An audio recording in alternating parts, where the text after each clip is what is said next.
আমরা সবাই ডিএকশনে জয়েন করার পরে আমরা বলি যে ডিএকশন আমাদের কাজ কি। আসলে ডিএকশন আমাদের কাজ কি এই জিনিসটা বলার জন্য আপনাকে দুইটা জিনিস বুঝতে হবে।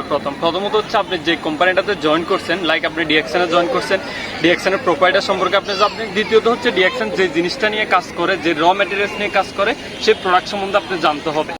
এই প্রোডাক্ট সম্বন্ধে আপনি যখন জানবেন, এই প্রোডাক্ট আপনি ব্যবহার করবেন, ব্যবহার করে রিয়েল ফিলটা আপনি নেবেন, প্রোডাক্টের রিয়েল উপকারিতা যখন আপনি বুঝবেন, এই রিয়েল ফিলটা আপনি অন্যজনের সাথে শেয়ার করবেন। যখন অন্যজনের সাথে শেয়ার করবেন, তখন ওই ব্যক্তি আপনার কনজিউমার হবে। যখন আপনার আশেপাশে অনেকগুলো কনজিউমার তৈরি হবে, তখন ওরা বুঝবে যে আসলে আপনি যে প্রোডাক্টটা তাদেরকে প্রপোজ করছেন, সেই প্রোডাক্টটা আসলে ভালো।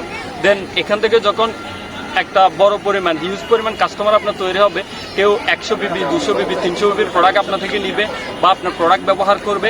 এরকম করতে করতে একটা সময় দেখবেন যে মান্থলি আপনার টিমে একটা সেল হচ্ছে। সেটা হচ্ছে কীরকম, ধরেন সব মিলে আপনার 1000 পিপি, 2000 পিপি, 3000 পিপির প্রোডাক্ট পারচেজ হচ্ছে আপনার টিমে, সেখান থেকে আপনি একটা কমিশন পাচ্ছেন। এখন এটা শুধু দেশের মধ্যে যে সীমাবদ্ধ তা না, এটা বাংলাদেশ সহ পুরো বিশ্বের 200টা কান্ট্রিতে আপনি বিজনেসটা কন্টিনিউ করতেছেন। তো যারাই বলেন আমি ডিএকশনে জয়েন করার পরে আসলে আমি কি করব, সেটা আমি জাস্ট বলবো use the product, share the benefit. আপনি প্রোডাক্ট ব্যবহার করবেন, নিজের হার্ট থেকে প্রোডাক্টের রিয়েল ইনফরমেশনটা মানুষের সাথে শেয়ার করবেন। ধন্যবাদ।